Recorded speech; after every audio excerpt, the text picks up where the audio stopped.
Hi folks, I'm Alan Watt, and this is Cutting Through the Matrix on the 18th of June, 2017. You know, all the world's a stage, and we are but the audience. And we are along for the ride, basically, and to pay for all the things in the world. That's our function. I listen to all arguments and all sides of arguments, and I've lived long enough to know when there's a big con job going on. And pretty well everywhere you look, there's a con job going on, because we're living through the big script. Regardless of the changes of parties, etc., the big script continues onwards. The United Nations agenda, the NATO agenda, all the other agendas continue, including all the carbon tax agendas, including the US, because many of the states are going ahead regardless, and they're already doing it, some of them already paying carbon taxes. Because they've signed on to the Millennial Project, the Agenda 21 project for the whole century, etc., etc., etc., etc. So many agreements have been signed on to. They're all put down as non-binding, meaning they can be just tossed out if someone wanted to toss them out. But no one wants to toss them out except the public, because the public are paying through the nose for everything else anyway in the world. But we're run by the rich, and believe you me, it doesn't matter if it's left-wing, far-left or communist, it's the rich that runs it all, and many of the top communists are multi-billionaires. It's the same global agenda, and you've got to get the dialectic on the go and the arguments on the go to get the agenda through. Change needs an opposition, and we're always supplied with oppositions. And out of that comes their argument, their discussion, they hammer out some kind of agreement, and so you end up with the synthesis, basically. Then you start again at the thesis, to the next part of the agenda. It's continuous, but the rich always get what they want. We're run by countless organizations, way above newspapers, way above all that nonsense, the trash that they feed the general public, way above that. The big boys run think tanks galore, big massive foundations. They've got all their corporate lobbying groups, they've got all their NGO, foundation lobbying groups, and the general populace, basically, as I say, we're along for the ride and to pay for it all. Mind you, they want you to vote to keep the pretense that your vote matters. They want to keep it going. But everything's much the same, isn't it, really, when you think about it? Public-private partnerships on the go, stuff that even John Maynard Keynes talked about a long time ago in different terminology, but it was the same thing, where the corporations would eventually rule the world, and the CEOs, etc., would bring in the new feudal system, as Carol Quigley talked about too. It's all here. It's all here. So let's not kid ourselves. And you got to remember too what public-private partnerships happens to be, to pay for all the infrastructure repairs, etc. Well, public-private partnerships was being discussed in the 90s, mid-90s. And even Prince Charles talked about them too, because he belonged to all these world forums and organizations, all under the guise and umbrella of the royal societies and royal assent, basically given to them all to exist. Very old, going back into the 1800s, by the way. And how they would bring down the populations of the people all over the whole planet. And how all the big groups at the United Nations, the stacks and stacks of UN this and UN that, all work for the same agenda. It's no coincidence. And it does confuse most people. They won't notice that it's all the same group basically running the whole show, all sides of it, because the agenda never falters. But public-private partnership, of course, is exactly what Donald Trump's talking about, to get the infrastructure of the US back on track.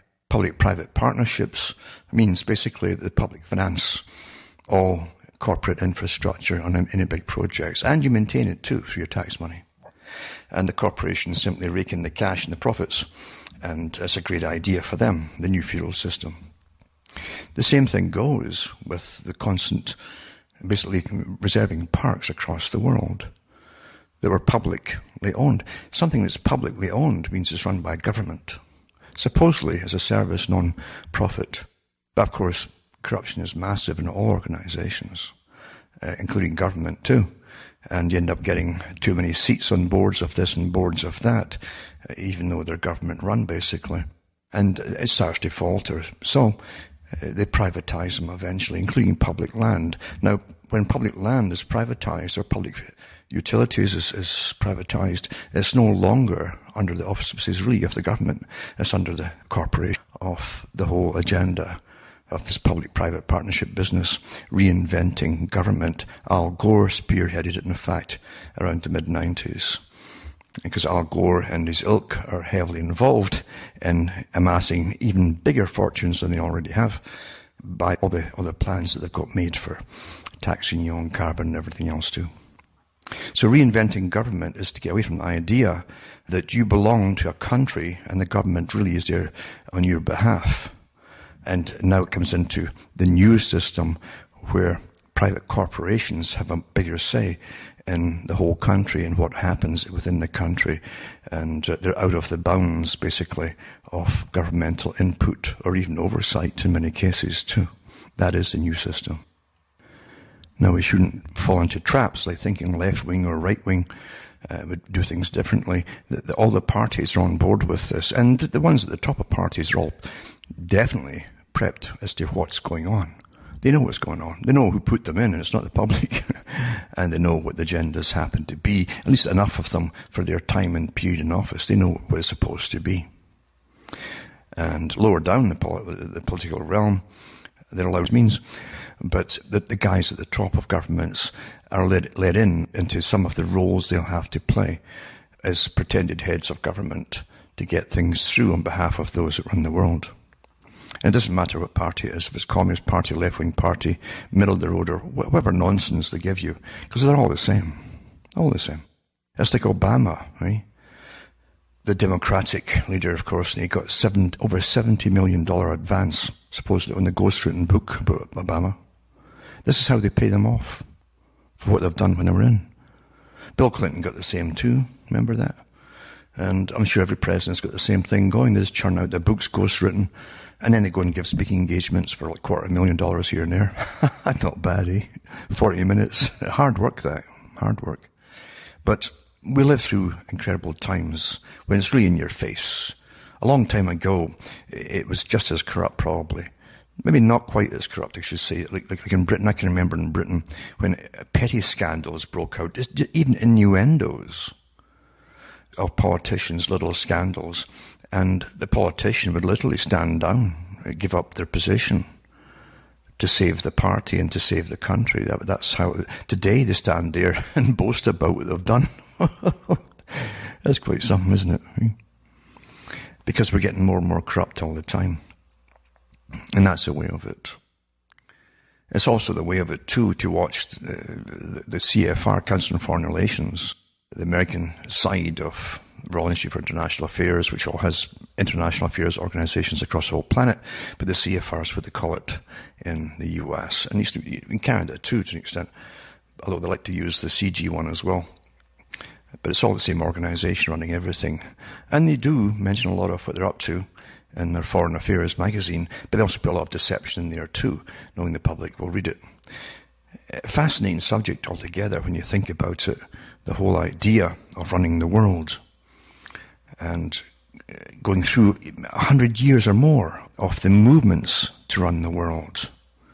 I mean, back in the 1800s when the Lord Alfred Milner Group and the Cecil Rhodes bunch were on the go, in cahoots with Rothschild, by the way, to get the diamonds and gold out of Africa and South Africa.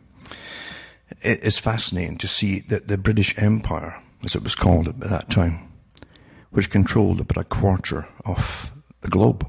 It's funny to see how they set up all the different institutions under conservation in the 1880s and so on, some even earlier, with intention of reserving whole chunks of land in different countries to stop the people who belonged in those countries from eventually moving in, farming them, etc. They wanted to keep the population down. A vast array of titles and so on. Lord Alfred Milner was involved in giving the head, basically the CEO at the time, of different organizations too for the British Empire to do with conservation, where the Crown land we call it Crown land, would be set aside for HM Queen, and so on down through time, which is the same today. And when you see how many parks and UN biospheres and so on they've created since then, across the US, Canada, and the whole world, it's astronomical. They've even got one in Europe, and most folk living in Europe don't even know. There's whole chunks of different countries, which were in different countries, being set aside, and we're not allowed to go on anymore. Because the future has been spelled out, and eventually we're to start becoming depopulated. And I'm not guessing it by, Prince Philip and many others about depopulation, long before him too. You had the Huxleys, the brothers, talking about it too. Julian Huxley was far more open about it, the need to create a eugenic society, basically sterilise the unfit and all the rest of it, and promoting the same old thing of the elite should basically be allowed to propagate the species, their own species, basically through all the different peasantry, by mandating that they father lots and lots of children by different mothers, etc. It's never stopped, the whole idea of this, but it's quite fascinating to see that the old Malthusian ideas are still alive and well. Actually, they're still camouflaged, but they're still alive and well to the full, to the extreme. Still going on. And of course, with it all too, the elite, who see themselves as a separate species, basically, have no problem bringing in all kinds of people into Europe from Africa and elsewhere. They have no problem at all about that, because they don't see the eradication of the native populations as anything to weep over. They really don't, because they don't feel any more for a peasant in North Africa or South Africa or China to compare to the British peasantry. They really don't. And the arrogance that's come out of their mouths is astounding. They're quite open about it in the big world meetings that they have. Quite open about the need to really depopulate the general population. They were even having meetings, global population meetings, at the beginning of World War II in London. And then another one at the end of it too. Knowing that many were going to get killed off in a world war, which is already underway in 1940 in Britain. But it didn't matter. They wanted.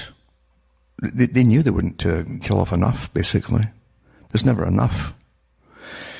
And what gets you is the fanaticism that these people have about depopulating all of you.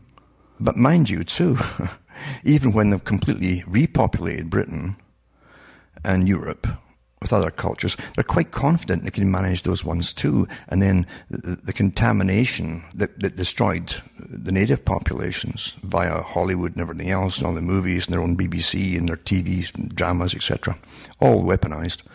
And the whole industry of sex, drug, rock and roll, etc., and promiscuity, they can do the same thing eventually with all the incomers, and they'll eventually die out down the road too. So they really have no favourite people, you might say, amongst the general peasantry of any country, and they're quite open about it too.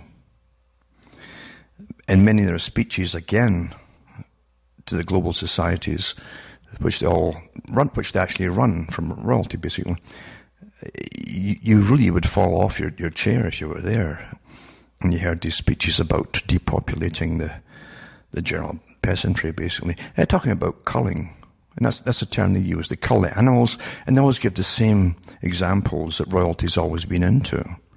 They have all their gamekeepers for all their lands, take care of all the animals, so as if they get bored one day and want to go out and slaughter a few animals, they can go and do it, just for the fun of it. And they say there's the need to cull them down when they get too numerous for a particular species or herd, etc. And then, of course, they go on to the human angle and say, well, most folk can understand that, but when it comes to the human element, like in the same boat, basically, we have a blind spot, and that has to be overcome. When you look at this one here, for instance, the preface to Down to Earth by Prince Philip, 1988.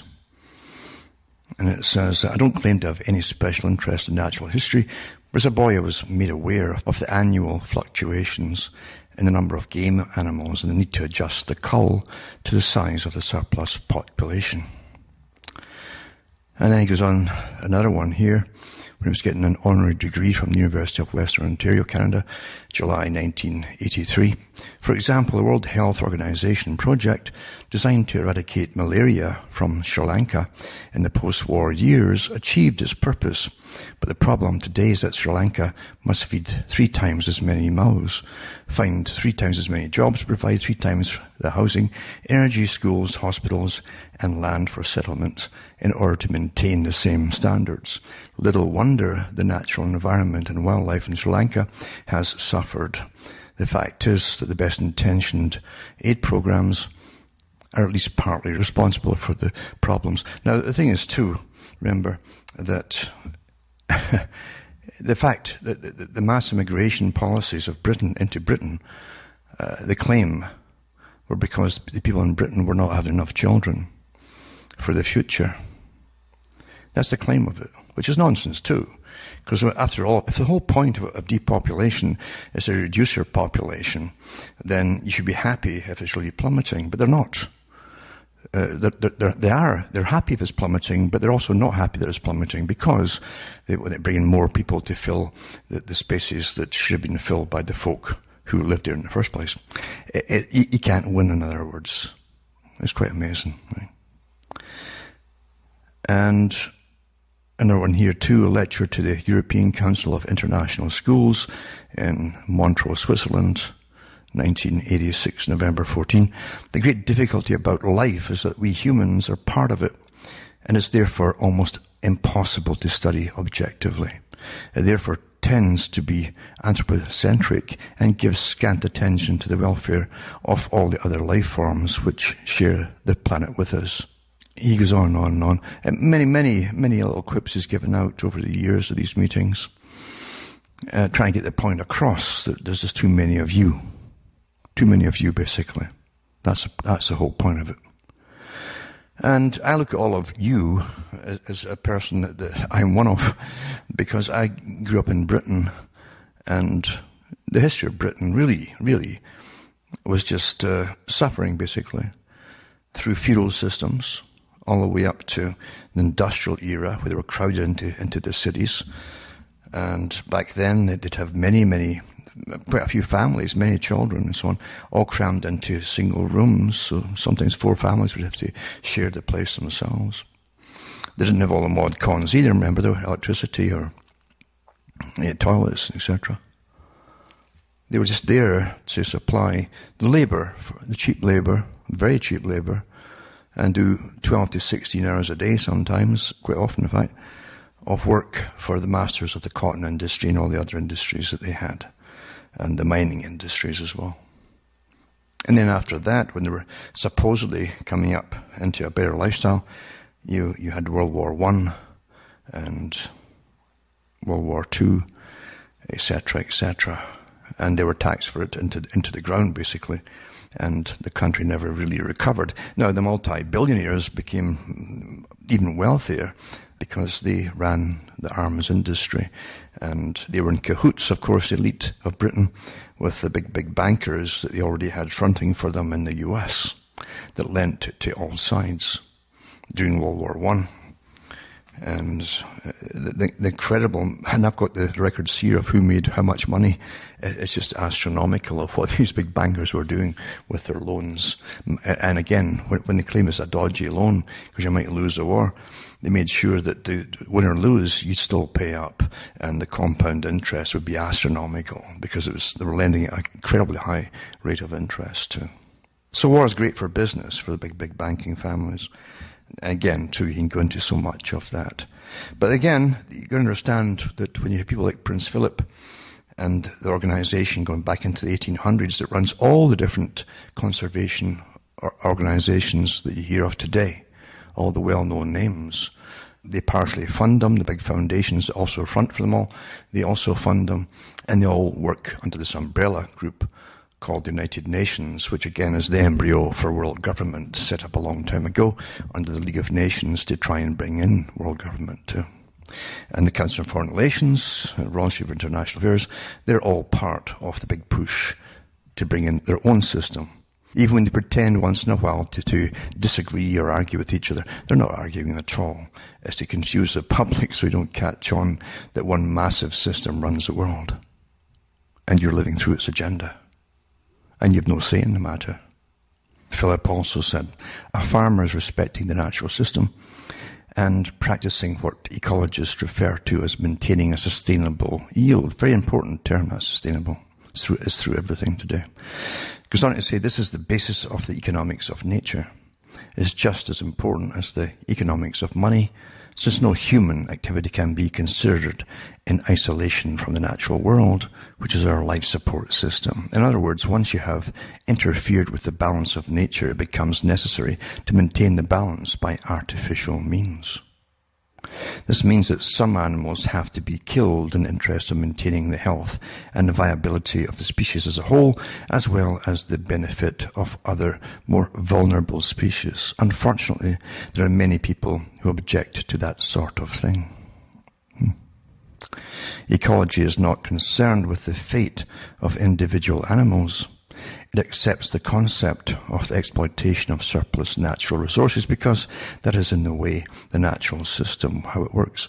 But it must always be done on the principle of maintaining a sustainable yield. The inexorable rule of nature is that if you mess up your environment, you'll have to pay a heavy price sooner or later. Just look around the globe, and today you cannot fail to notice that areas which at one time supported highly successful and civilized populations, and they're either deserts or they have reverted to jungle. The reason is quite simple. They over-exploited their natural resources, and they paid the price.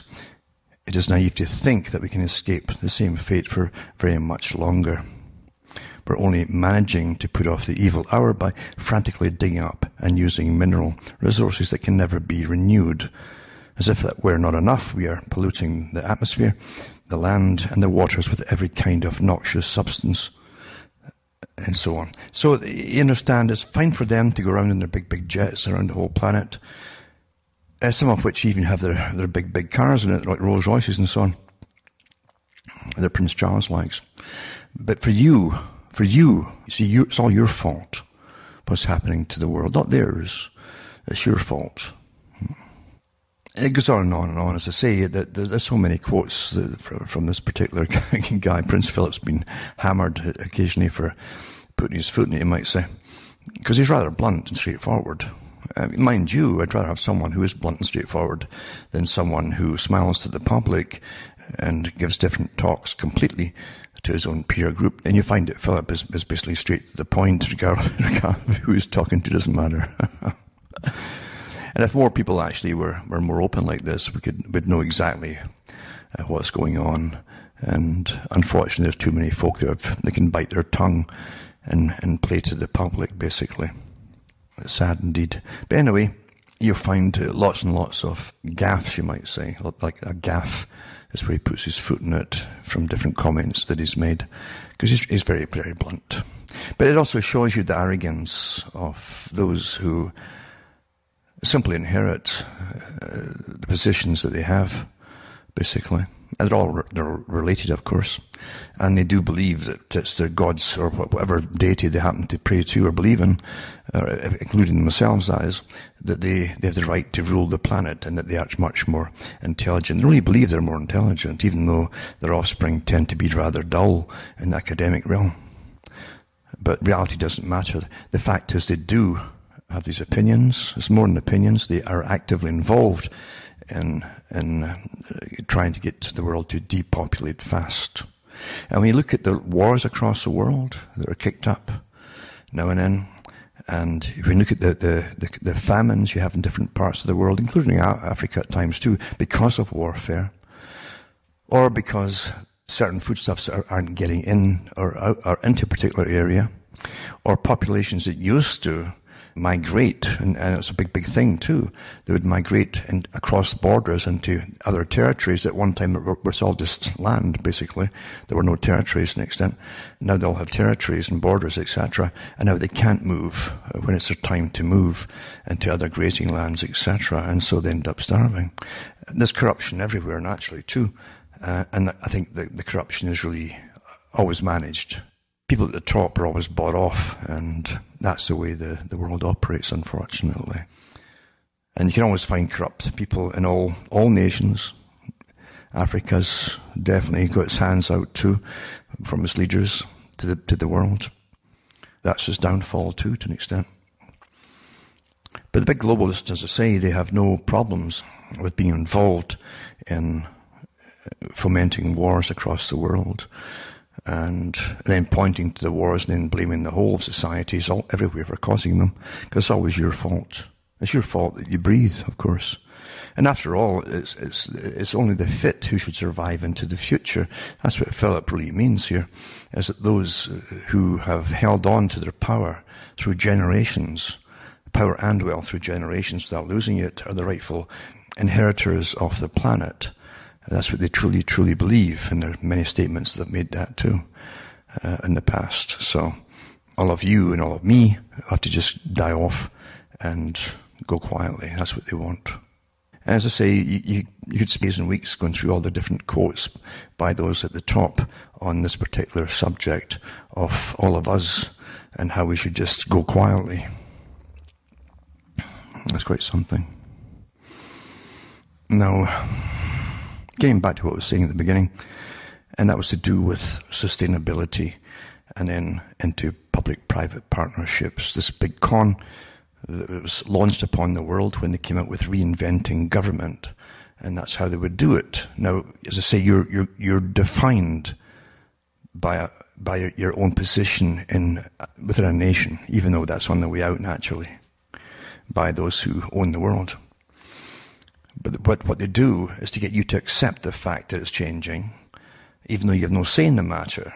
And so they simply call it reinventing government. It sounds like a kind of passing fad to the general population. They don't realize this is a big, big deal. And it literally gives government a different role. A role where they can form international relations, like the G20 and the G this and the G whiz. All these groups that you don't vote for, where they can sign agreements with all countries across the planet, international organizations and so on, and sign your rights away through various agreements. And so that's completely different from where a government was supposed to always be, where it's there for you to stand up for your rights, etc., and to make sure that you were looked after in your own country, and that your rights weren't sold from underneath your feet, as they are today, by international organizations, or that your president or prime minister is part of the international organization too. Who gave them the right to do that? Well, the big clubs that they belong to, CFR, Council on Foreign Relations, Royal Institute for International Affairs, European International Affairs, and all the other international affairs, they're all the same group. Then that's what they belong to before you vote them in. And therefore they're simply doing what they're told to do by the organizations they already have sworn allegiance to. Quite easy, isn't it? But the agendas go on, even though they're giving you this kind of drama. It's almost like a media drama. That's a new kind of form of news, this media drama. Pretty well fictional too, of who's saying what and who's going to get put in trial for what or impeached for what and so on. It's all he said, she said stuff, isn't it? That is what they're giving you for news now. And interestingly too, that's what the big boys wrote about a long time ago for their world, that they would wean the public away from the idea of democracy and having rights in such a clever way you wouldn't really notice so much, so obviously and instantly, in other words, that you had no rights. This might take away bit by bit by bit, and the only reason we've taken these away from you is to keep you safe in an age of terrorism, etc., etc. That's how it's done. But in other words, too, all they're giving you for news now is almost like gossip and trivia, as opposed to any kind of reality. Now remember that the Project for New American Century still has a bunch of countries to take out. And they published them in the 90s. Bush Jr. and the group, the neocons, went to war with Afghanistan and Iraq and across the world. And it hasn't stopped. And even when Obama got in, there was even more wars on the go under his term. And Rumsfeld and others in Cheney congratulated Obama for continuing the same PNAC wars. Well, Trump promised a certain group to take out Iran and to deal with Syria, and of course that has to be fulfilled too. They're also taking out Somalia and a couple other countries too in that area. So it's business as usual in reality. But anyway, here's a little article here about Trump's war, basically. And it's to do with this fake trade war with Canada. They have this every so many years, actually. Mainly to do with the same stuff, like lumber, etc. Now, remember, too, we're a non-manufacturing country now in Canada, pretty well. Everything's imported. Clothing, everything is just imported. The US is much the same. And this is a piece here trying to make it. This is from the Foreign Affairs magazine, which is CFR, which again is playing a game here because they know it's all worked out because the CFR runs both Canada and the States. They're the advisors to governments across the world. That's their own boast. And I'll put up a link about that. Gives you a little bit on about the old tariffs that were passed before, back in the 1930s and so on, like the Smoot-Hawley tariffs. They got them all at loggerheads to do with agreements, etc. It also talks too about the early free trade agreements and NAFTA agreements. But again, it's a superficial level because they don't go into the fact of what happened in those agreements because it was it's already pre-agreed by those at the top. I could go into it in much more detail, but there's no point really. And most folk really don't care anymore, including the fact that even the computers they had initially for the free trade agreements, and then the NAFTA group, were from the US, and they had the passwords right into them. Canada had to buy a whole new sets of computers to deal with that when they found out. But apart from that too, there's a lot more to it, and I won't go into it again. I've talked about all this stuff in the past, and at cuttingthroughthematrix.com, go into the archive section, and you'll find talks on it that I gave back, years ago, to show you all the cons that were going on. Remember too, I always forget this, you can still donate to me or buy the books or discs I have on the site, the website. You can find out how to do it going to the website, cuttingthroughthematrix.com, because it takes money to keep you even on about money enough at all. But when I see what people are bringing in, even for what they're calling their crowdsourcing and this and that and the other, personally I feel a bit embarrassed about all that kind of stuff. I never do that. I just ask for occasional donation once in a blue moon, and that's all.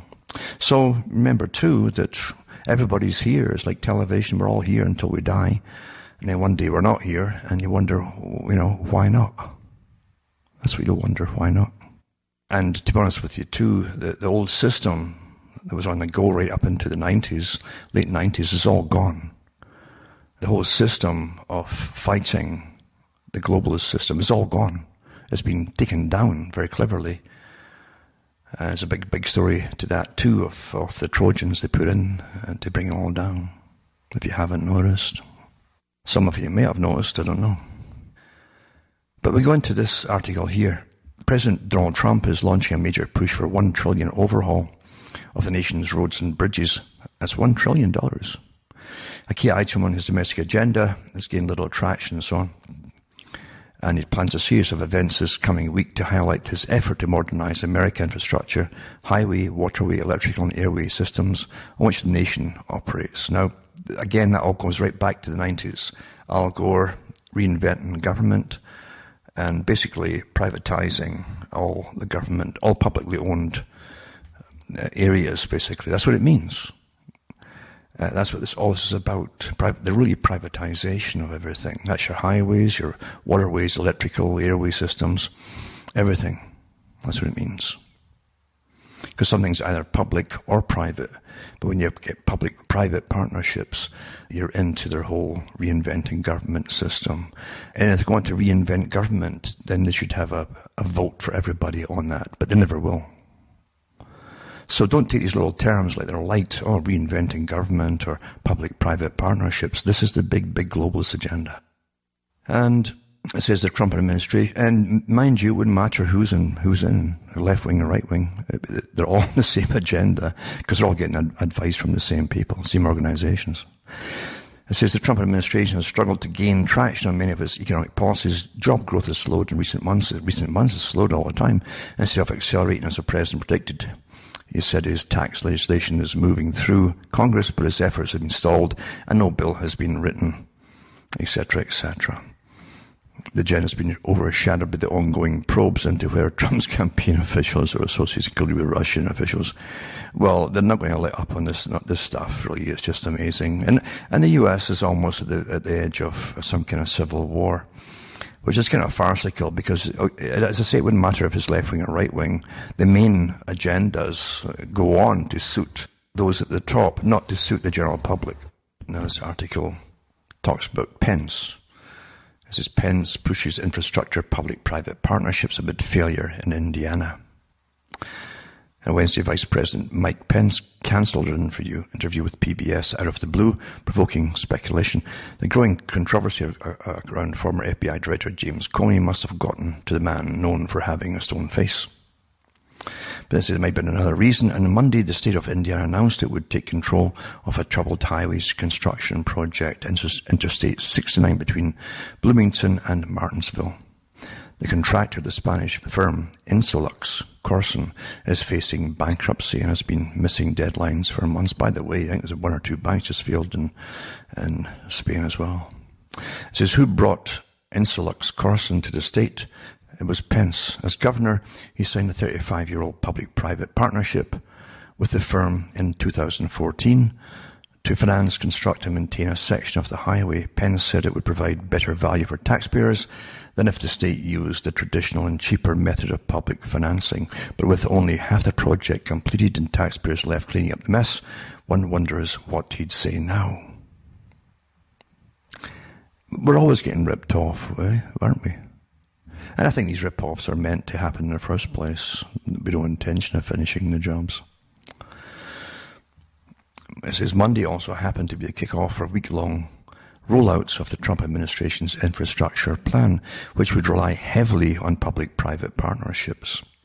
On PBS, Pence was supposed to talk infrastructure. Drawing attention to his failed project wouldn't have been good for business. Have you ever wondered what happened for things to fall apart in the first place? And what happens is corruption. It's all government, right down to the bottom. Corruption, even down to the local level. And this con game of drawing money off projects meant to keep the roads going and everything else in good condition, to keep it off, and they put it into welfare and different things too, to stop riots and you name what. It's all worked out that way. So they keep at it and then give you more taxes. And it said the 169 failure highlights the danger of Trump's plan. Rather than the $1 trillion the president promised on the campaign trail, the plan only commits $200 billion in direct federal spending, leaving cities and states desperate for funding and therefore more dependent on local taxes and the private sector to make up the difference. Public-private partnerships are far more expensive than public financing, without very strong protections, and can hand control of infrastructure to private investors. Well, that's the actual purpose of them, folks. That is Prince Charles came out with that in the mid-90s. That would be the future. So that the proper folk would rule basically the people, not governments. Private companies, CEOs of corporations. Trump's plan wouldn't rebuild America. It would encourage communities to make short-sighted deal with Wall Street and global corporations like Insolux Corson. Not only that, it would put a giant for sale sign on the country's roads, bridges, water systems, and other infrastructures through a program based on a scheme pioneered in Australia, which crashed and burned.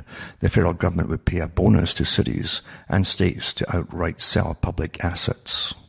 That's reinventing government, you understand that? You're owned privately. You are owned, and the cities are owned by private corporations. It says there's no question we need to invest in rebuilding our infrastructures for the 21st century, but federal support should help cities and states maintain public control, avoid tolls and fees, create good jobs, and protect the environment, etc.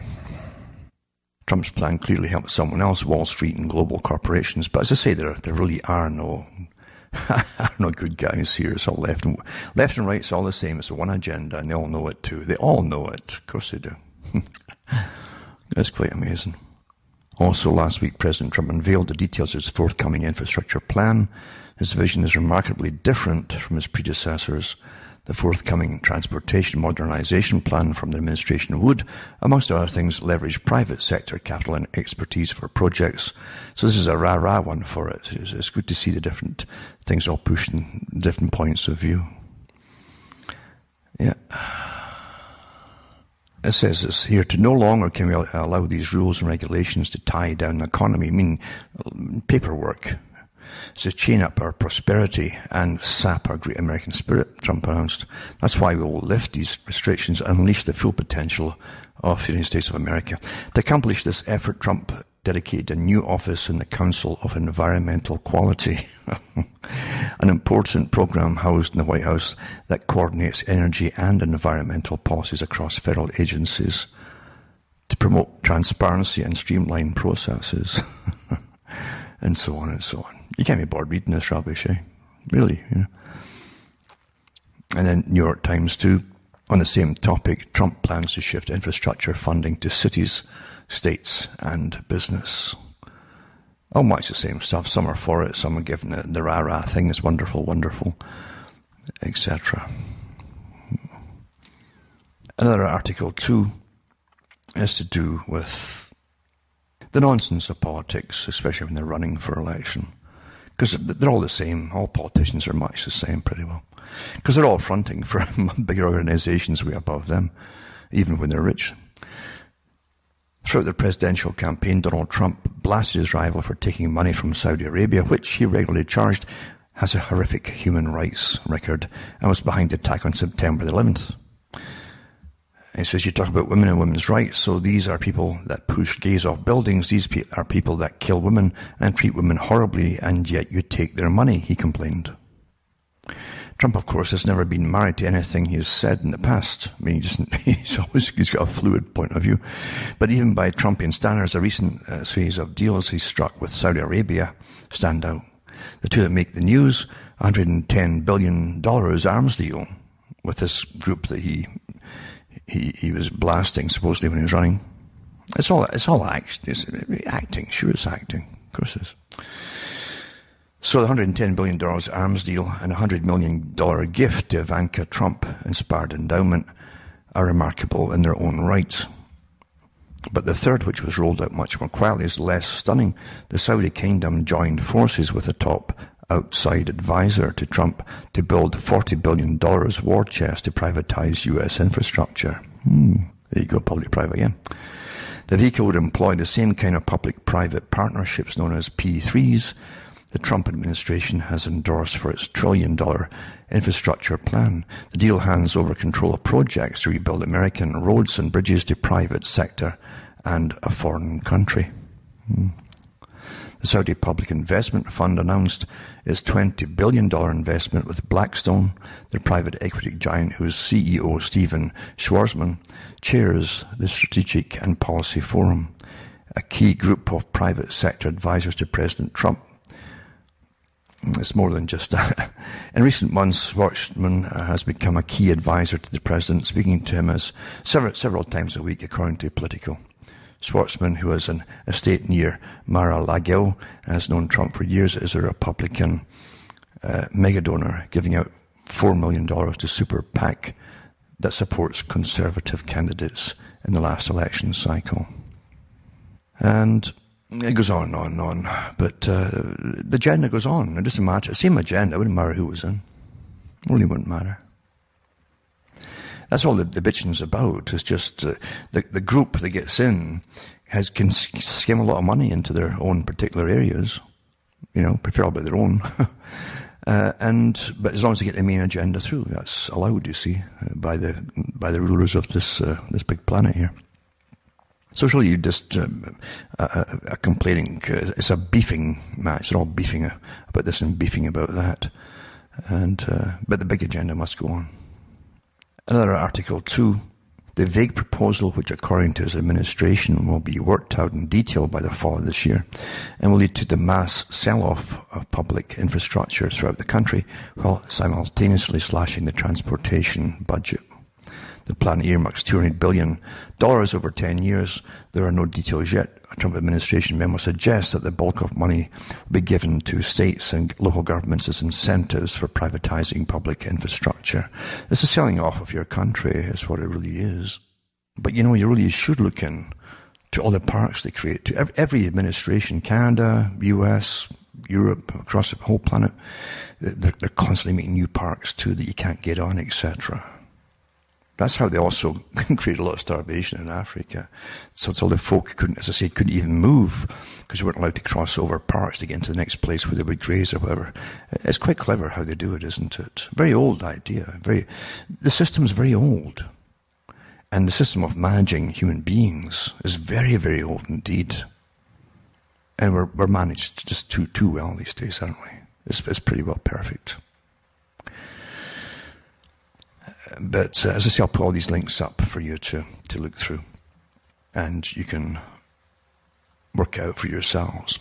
Another thing too is you're all noticing, I'm sure you've all noticed, and hopefully you've all noticed, well, lots of people who listen to me probably have noticed, because they're more wary and they watch and they use their senses. They don't wait to be told things, they can use their own senses. And we've all seen the upgrading of the aerial spraying. It really is stepped into its next realm, basically, its next phase, and we're seeing the effects of it too. And I'll just touch on a little bit tonight, which is kind of rehash stuff to an extent about owning the weather by the Air Force and things like that, because we truly are living in a sci-fi planet where the people are dumbed down and kept incredibly well entertained, even though they're being indoctrinated through their entertainment, and upgraded to the next phase and the next phase and the next phase of cultural changes. But they're unaware that it's even happening, most of them. Never mind looking at the sky and they have noticed the different... Now I can understand since 1998, since the daily spraying of the skies, that those born around that time or were young, and then they grow up, that what they see is quite normal. It doesn't matter, all these streaks across the skies, etc. It's quite normal to them, because that's all they know, naturally. That's how the system's always done it, to let the older ones go quietly, to die off, ridicule them during the meantime, until they just die off, and then it's okay, you can get away with it all. The young ones will think it's all quite natural. As Bertrand Russell said, you could train them to believe that snow is really black, given enough time and so on. Of course they could. There's nothing they can't teach the people if they can get the people young enough.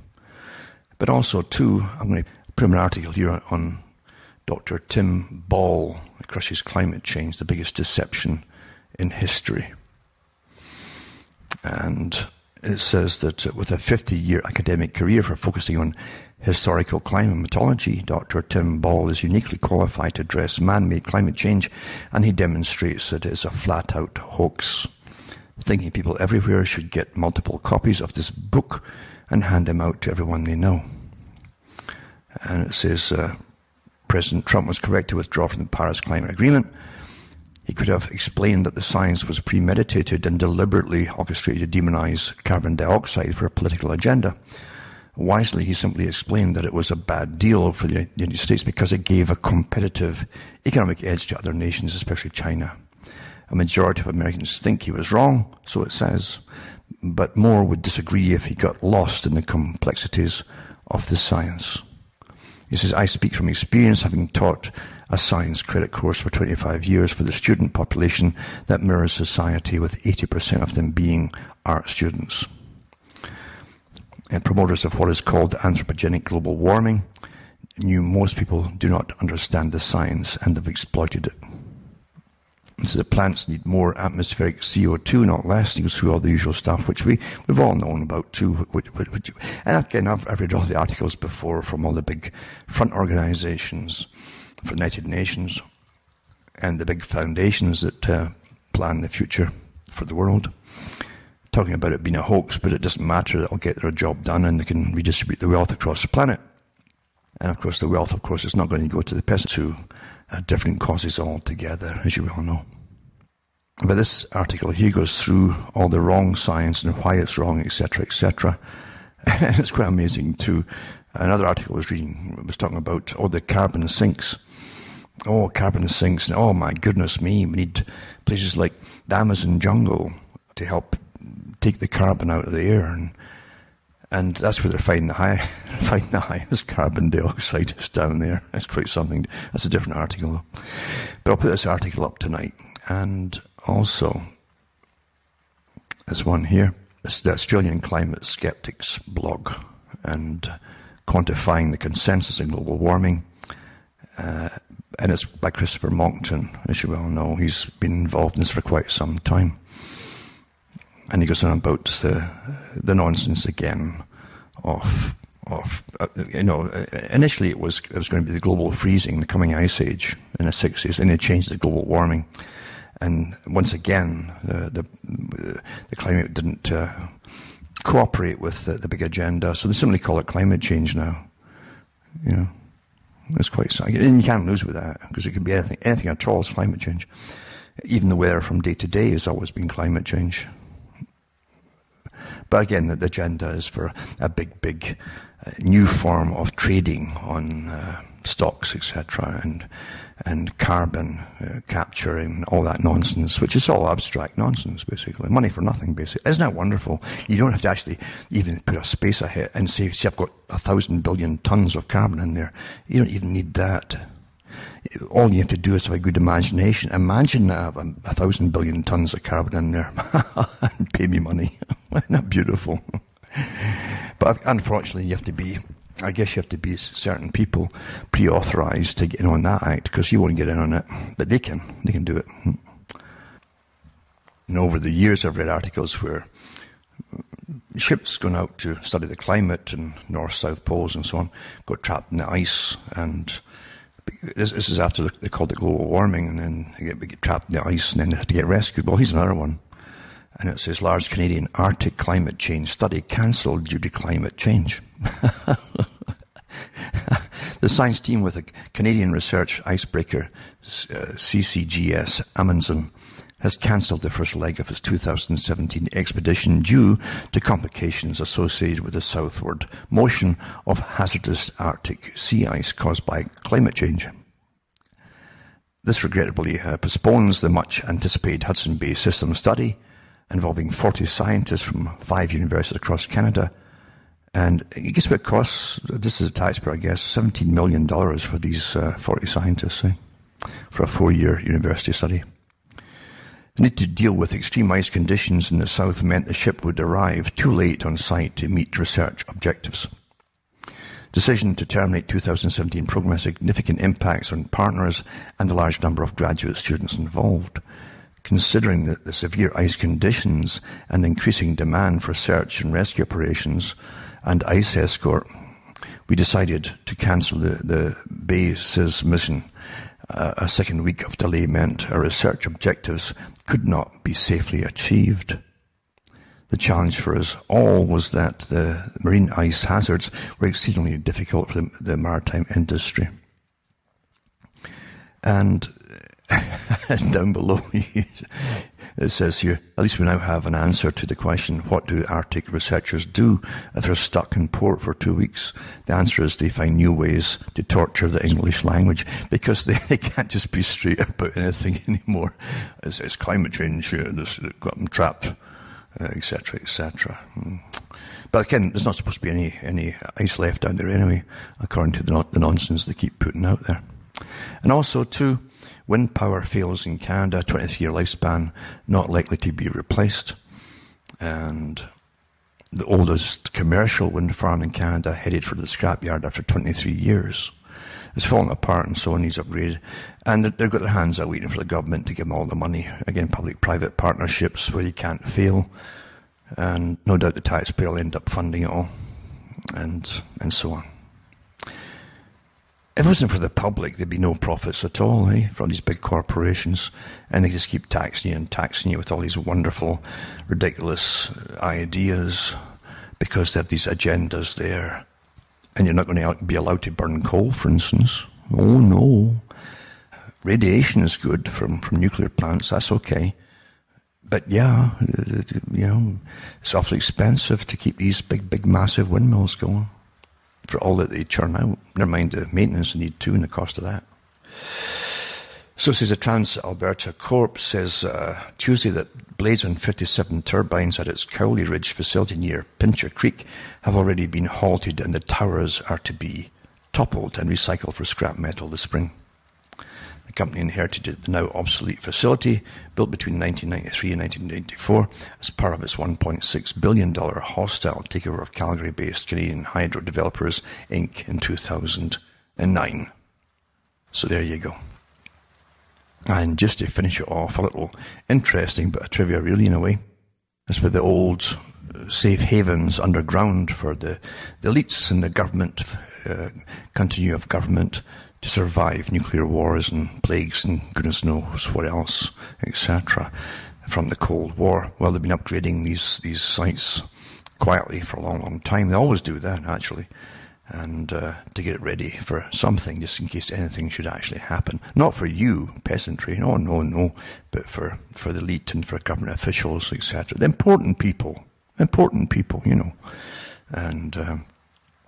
it's quite a good article, though. It's interesting to an extent, but all can do this. Some countries actually have places for the populations to go, but not in the Western world. I think only for those that really matter. The real people, that Prince Philip would call them the real people, as opposed to the peasantry. And so if you fall into the peasant bracket, well, it's tough cheese. That's it, I suppose.